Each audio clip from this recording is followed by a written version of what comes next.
आपलं स्वागत. पाहूयात आजच्या ताज्या घडामोडी. देशावर आपले प्रेम असेल तर जवान बनून सीमेवर जावे असे नाही, तर ती देशभक्ती आपल्या छोट्यातल्या छोट्या कामातूनही साध्य करता येऊ शकते.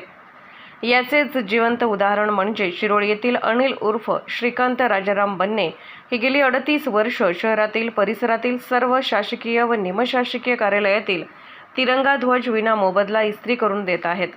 अनिल बन्ने यांच्या देशभक्तीचे सर्वत्र कौतुक केले जात आहे. अनिल बन्ने यांनी आतापर्यंत राष्ट्रध्वज कुठल्याही प्रकारचा मोबदला न घेता स्वच्छ करून इस्त्री करून दिले आहेत. इस्त्री व्यवसाय आधीच हा 10 रुपये 5 रुपये हे कपडे स्वच्छ व इस्त्री करून जमवले जातात. परंतु अशा तुटपुंजा आणि अल्पशा पैशावर हा व्यवसाय करताना देखील अशा पद्धतीने देशभक्ती दाखवणे खऱ्या अर्थाने देशभक्तांचे अनोखे उदाहरण म्हणावे लागेल. परिसरातील नागरिकांना देखील अनिल बन्ने यांच्या कामाचा अभिमान वाटत असल्याची भावना परिसरातील नागरिकांनी व्यक्त केली आहे. शासनाच्या वतीने उद्यापासून हर घर तिरंगा हा उपक्रम राबवण्यात येत आहे. यासाठी 3 दिवस शासकीय निमशासकीय कार्यालय सहकारी सेवा संस्था पतसंस्था बँका या ठिकाणी ध्वजारोहण करण्यात येणार आहे.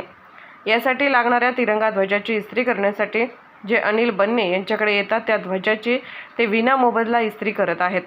SB न्यूजसाठी बोरगावहून मुख्य संपादक शिवाजी भोरे. राजकीय, सामाजिक, आर्थिक असा सर्व घडामोडींचा आढावा पाहायला विसरू नका SB न्यूज चॅनल आणि नक्कीच सबस्क्राईब करा.